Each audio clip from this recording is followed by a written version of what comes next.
The right lighting is good for office workers and for business. I'm Sally Lee with Ledvance, makers of Sylvania General Lighting Products.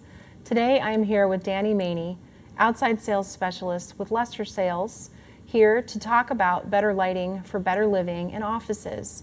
Lester Sales works with distributors, contractors, and facility managers directly throughout the Midwest to provide the latest products to grow their business. Hi Danny, thank you so much for joining us today to have a conversation about office spaces and all of the things that you're seeing in the Midwest. I guess the first question I would have for you today is when you're in with a distributor or a contractor at that level and you're working on a project that's already, in design development or CD stage, is there anything new that you're seeing in office projects? So as folks return back to work and back into the office area, they're looking for a comfortable light level. They want to be able to, to come back and work and perform their tasks at a comfortable level without the light being too obtrusive. A lot of folks are looking to upgrade and update their space, and energy savings is a factor and a concern for sure. Right. But a lot of it has to do with aesthetics and how the space looks. And so a lot of office managers want to make it appealing for their staff to come back to the office. Do you notice that when they're generating the projects that they talk up to you about competing properties and I want what they have, or a little bit of that? Sometimes, yeah, because offices are a little different now, right? And so right. they seem to be a little more available or prevalent now, and so those more comfortable, maybe more advanced spaces are going to pull people in to those spaces, right, for sure. Well, I certainly notice that every time I look at the ambient light in a space that's completely LED, I think it's really just because of the spectrum, but the net result is that all the time it just looks a little bit more even and a lot cleaner. Right. And I think that the cleanliness angle is definitely resonating with, you know it when you see it. You right. don't necessarily know how to describe it until you see it, and then you're like, that's what I want. Yeah. That feels cleaner. That's right. And it doesn't feel harsh. If you're sitting at a desk and looking at a screen, you don't want the light to be harsh. Your eyes are already strained enough. Right. And so you don't want your lighting to add to that strain. Yeah. Right. You want it to be comfortable for what you're doing. Well, a lot of the work that we do is kind of renovation or retrofit work. We do a lot of new construction, but when we walk into those existing spaces, it's usually a really good location for the real estate. It's ready to be leased. The kinds of questions that the customers ask you just to make sure that the lighting's going to be right sound like what? They're going to take out something that isn't really broken, so why fix it? But they kind of have this sense of urgency that to have that lift to the facility. If they make that improvement, they know that it's going to market well to their customer. Sure, and they want that longevity also. They want something that's going to be reliable, right? And so they want to feel comfortable with whatever they put in, to know that it's going to last, it's going to perform, and it's going to perform at that level for a long time. Right. They don't want to have to spend their money to pay their maintenance folks or a contractor to go in and always be renovating, maintaining, and changing things out. So they want to feel comfortable with what they're installing. So I've noticed with recommended practices for office that over the years, we used to need a lot of light, and then we need less, and then we need less. So the recommended practices have really kind of settled in to save more energy on just the task lighting.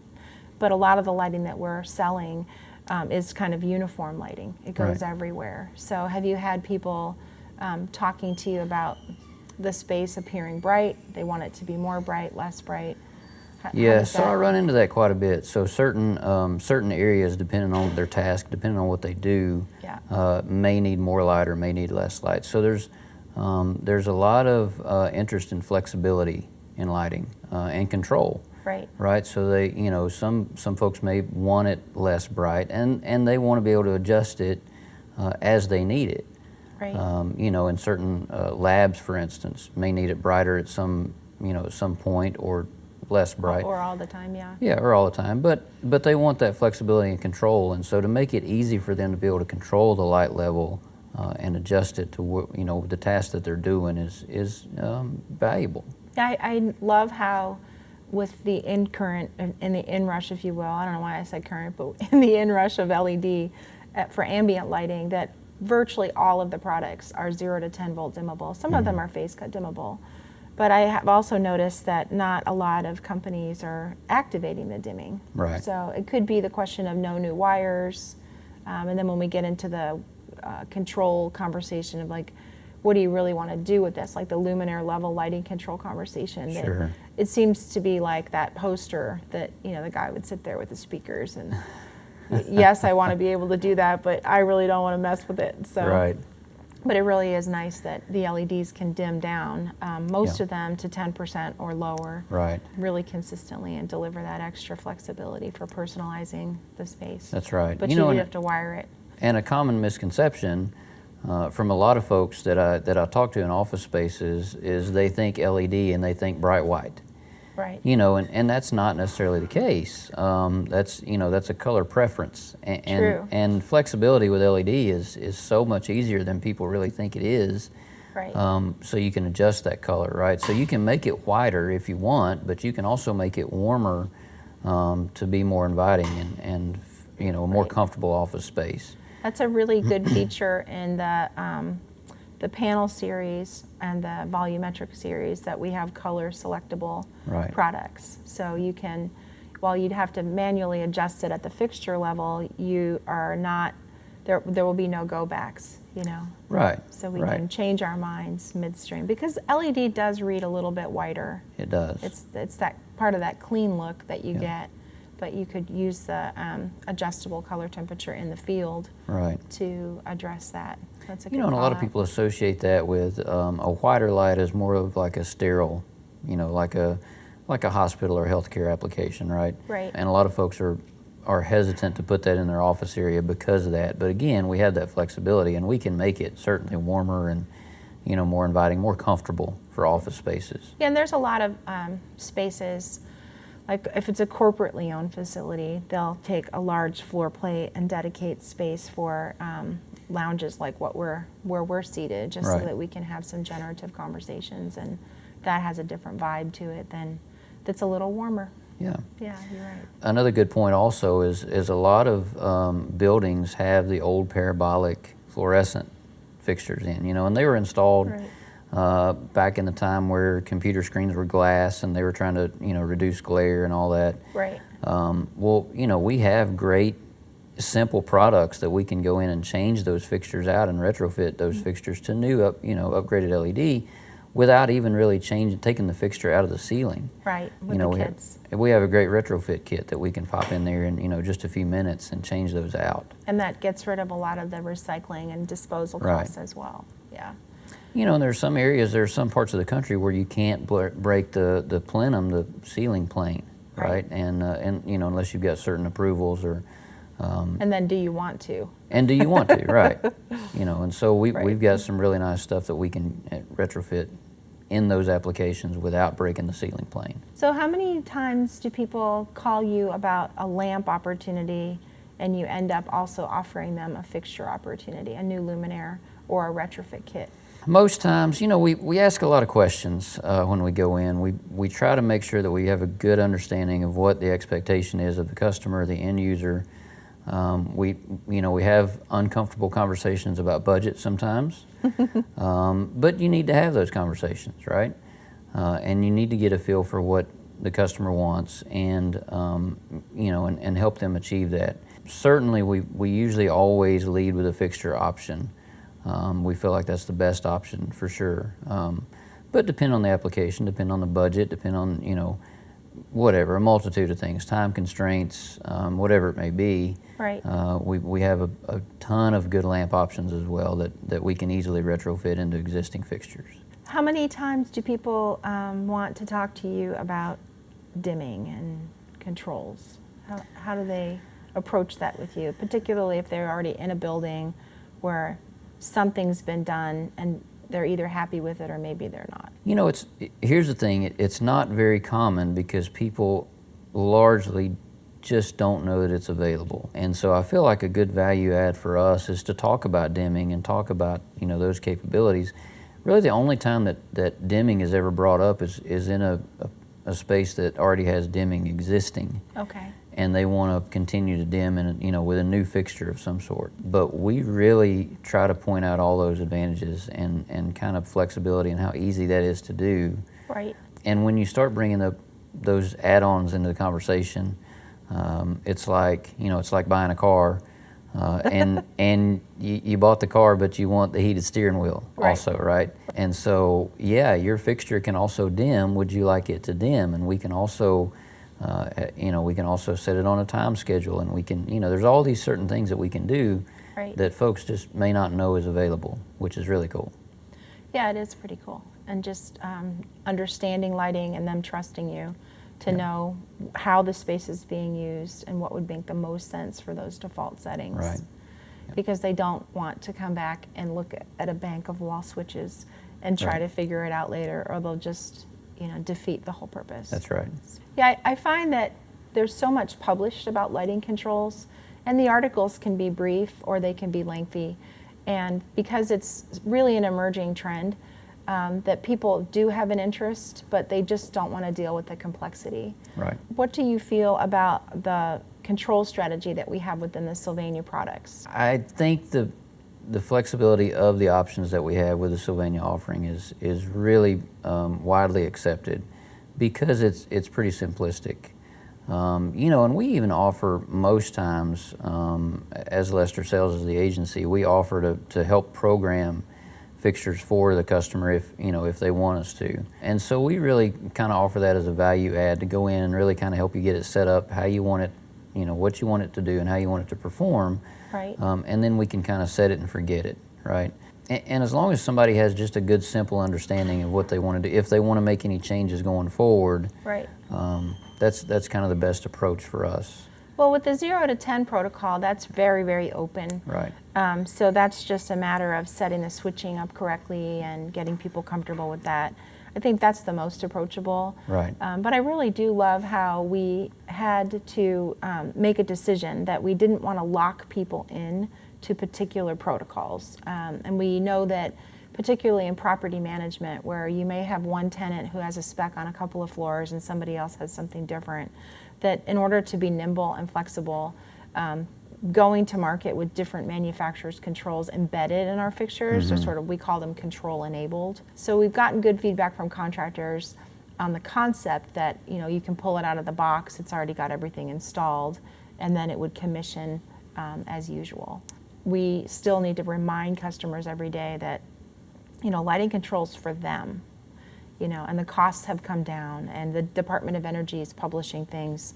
Recently, this year, they had a paper talking about the luminaire level lighting control studies in office spaces and how they've come down about 75% from when they were really making it an agenda for people to consider that things for task tuning and just anything to get the load off the grid. So I just like it for comfort. I like to know that in the middle of the afternoon when I'm going to go get a cup of coffee for all the obvious reasons, if it's gloomy or overcast outside, that I can just adjust my light level and have that level of control in my space. And I've gotten very spoiled working from home this last year, so my expectations are definitely a little bit higher, and it's nice to have. Speaking of fixture control, do you see more demand on individual fixture control, or do you see more folks want to group them together as a group or a zone? Well, I look at it more from how much control can you get when you're wiring a space, and the luminaire level lighting control is definitely going to deliver the most savings and the most individual comfort and the highest installed cost. So if we know enough about the floor plan, like if it's an actual tenant and we can look at that, we could definitely recommend that we would have, say, one fixture control and it would be the boss of a few nearby. Really, ultimately, it comes down to the luminaire level lighting control is approachable and affordable. It doesn't really turn a project upside down if you're really going to try to use controls for the purposes of making people more productive. Sure. Yeah, our control strategy is really agnostic, and that is to go to market with, we OEM other people's controls into our luminaires. So we could pretty much meet whatever specification requirement the customer would have, and it keeps us very nimble. Because we're shipping our luminaire with the controls embedded, it makes it very simple for the contractor, but it also has all of the UL certifications. There's no finger pointing about something that may go wrong in the field, as could happen if you're trying to handle that on your own. So most of the products for office spaces are already ready to go. It's just a matter of you choose what you like, and then you can pick, from manufacturers A, B, C, D, E, in order to execute what the project level needs. So when it comes to meeting emergency lighting requirements for office spaces, how many projects are really interested in having the emergency integrated into the luminaire versus just bug lights or standalone emergency? What's that trend? We're going to be upgrading or renovating an existing space, right? And so what we generally do in that application is try to match what's existing, because when it was originally designed, it was designed to meet a certain criteria and a certain light level for illumination on the path of egress. And so we don't want to change that. We don't want to disrupt that in any way. We really want to try to match what's existing. But there are some instances where folks don't want their frog eyes or bug eyes hanging on the wall. They want emergency lighting that's more aesthetic, and maybe they just don't want to see that that application. And so having the fixtures, the panels, the troffers that have a field installable battery backup is awesome, because we can just pop that on in the field and add that to the application quickly and easily. Yeah, I'm surprised too how often recessed downlights had been used for emergency. Right. Particularly, it seems almost inversely related. Like if it was a hospital application and the corridors were on 24/7, they were trying to conjure up that sort of hospitality feeling, so they really relied on downlights. And then the traditional technology, it's probably the shortest lamp life product on the market. Yeah. It was put into, That's right. this really difficult a lot was asked of it. So I love that the downlights they are also emergency ready in the field.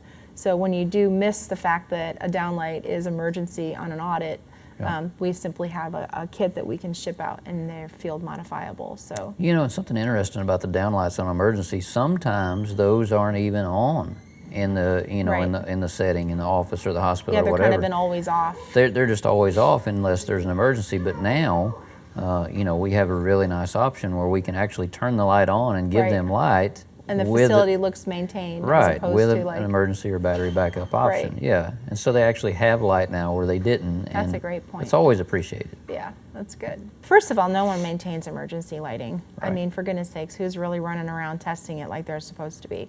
So really, when you do the retrofit or the replacement, it needs to be functional. You need to really reset the clock on emergency. It does, that's and right. it's a good opportunity to do that. If sometimes for safety reasons alone, like when we get into parking garages, Right. that is often the motivation to upgrade the lighting because of the security aspect. So the same thing would hold true. If you have a lighting installation and the emergency is just a mess, that would be a good tipping point for, it's a good time to move ahead with the lighting. Well, and there's so many times, unfortunately, when I walk through a space, let's say it's an industrial office application, and they have emergency lighting existing, but maybe it hasn't worked in several years, right? And they've lost power a few times, and they can recollect that they've never had emergency lighting, like the lights just never came on, Right. and they just never knew that they even had it. And so when I walk through and point those things out, you have an emergency light here, doesn't look like it's working. Right. Let's try to fix that. It gives them a little more comfort in knowing that we can go back and make sure that they're brought back up to code and back up to the emergency specs that the building should be operating at. Danny, thank you so much for joining us today to talk about trends in office lighting and all the things that you're seeing with Lester Sales. You guys are doing a phenomenal job, and it's just really nice to learn and share that with people today. Thanks so much for the opportunity, Sally. It was really cool and enjoyable. I hope this has provided you with some important things to consider when lighting offices, and that you consider better light so those using the space can enjoy better living. Thanks for watching, and have a nice day.